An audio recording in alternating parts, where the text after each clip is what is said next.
Peygamberimiz sallallahu aleyhi ve sellem aytadi. Men Cibril aleyhisselamdan soradım. An ashabil ilm. Alımdardın darajası kanday? Alımdar kimdir? Alardın darajası kanday? İlimliler. Anda Cibril aleyhisselam aytdı. Hum surucu ummatika. Alımlar sizdin ümmetimizin şam çırakları. Sizdin ümmetimizin çırakları.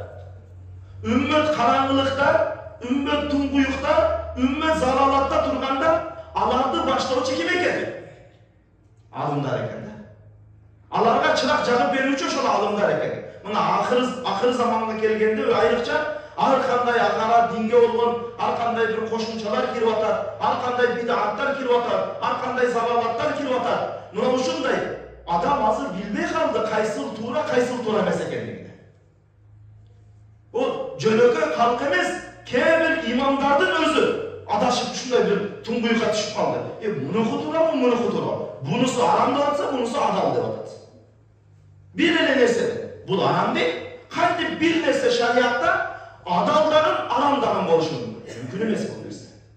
Ал же адал, же кескин түрдө арам. Ушундай бир туңгуюк заманда, ушундай бир караңгылык заманда такыбалуу илимине амал кылган алым үммөтүңүздүн чырактары деди.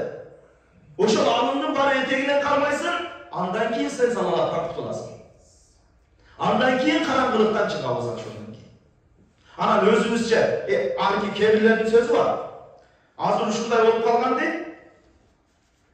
Муну угуп кое бер, муну угуп кое бер, анан өзүң билгениңе амал кыла бер дейт. Туугандар, бул туура эмес сөз. Вахабини да уксаң, Салафини да уксаң, Хизбини да уксаң, анан туура жолдо муну уксаң, анан өзүң билген амал кылсаң, кандай акыйкат бирөө гана болот туугандар. Бул Вахаби айтат, бул нерсени арам деп. Бул Ханафи мазхабтагы айтат, бул нерсени адал деп. Бул Хизбиси айтат, бул нерсени макру деп. Ол бир учурда бир нерсе макру да, арам да, адал да болушу мүмкүн эмес туугандар. Акыйкат бирөө. Акыйкат жалгыз. Демек, ошол акыйкатты табуу үчүн биз такыбалуу алымды табышыбыз керек. Илимине амал кылган такыбалуу алым болсо, иншалла ошол акыйкатка бизде ошол жетет. Siz bunu da уксаңыз, муну да уксаңыз, анан өзүңүздүн билгенин амал кылсаңыз, сиз жаны бир мазхабсыз сиз анда. Жаны бир жол тутуп алдыңыз сиз өзүңүз анда. Сиз туңгуюктун вообще сиздики мунуку да туура болуп калышы мүмкүн, мунуку да туура болуп калышы мүмкүн, бирок сиздики анык туура эмес болот алдачы. Өзүңүздүн билгениңизди амал кылсаңыз. Ошон үчүн туугандар, андай бир сөздөрдү сүйлөбөйлү туугандар. Балким такыбалуу мына ушул Кыргызстанда баш мыйзамыбызда жазылган салттуу ислам деп коебуз.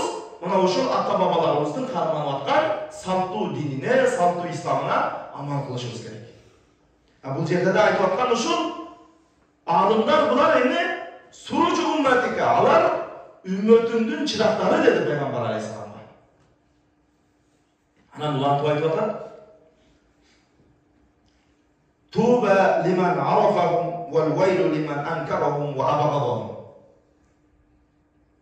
Бейиш болсун, ошол такыбалуу алымды таап ээрчигендерге. Тозок болсун, вайыл болсун деди. Вайыл не? Вайыл деген тозоктун бир өрөөнү. Ушундай чоң өрөөн, бир адамды ошол өрөөнгө таштасаңыз, анын акырына жетип барганганча 40 жыл өтөт экен. 40 жыл. Ушундай чоң өрөөн экен. Ошол айтып атат. Ошол тозоктун ошол жайы болсун. Кимге? Ошол алымды таанып алганга, ошол алымды жек көргөнгө, ошол алымды чукулагандарга деди. Ошон үчүн туугандар, алымдар жөнүндө, устаздар жөнүндө, улуктар жөнүндө сүйлөгөндө дагы бир аз этият болушубуз керек туугандар. Балким мына ушундай бир илимине амал кылган, эл көргөн жерде да, эл көрбөгөн жерде дагы сүннөт менен жашаган, мустахабка бекем болгон, намазына, ибадатына бекем болгон, алган илимине бекем болгон инсанды таап, мына ошол инсанга ээрчигенге аракет кылышыбыз керек.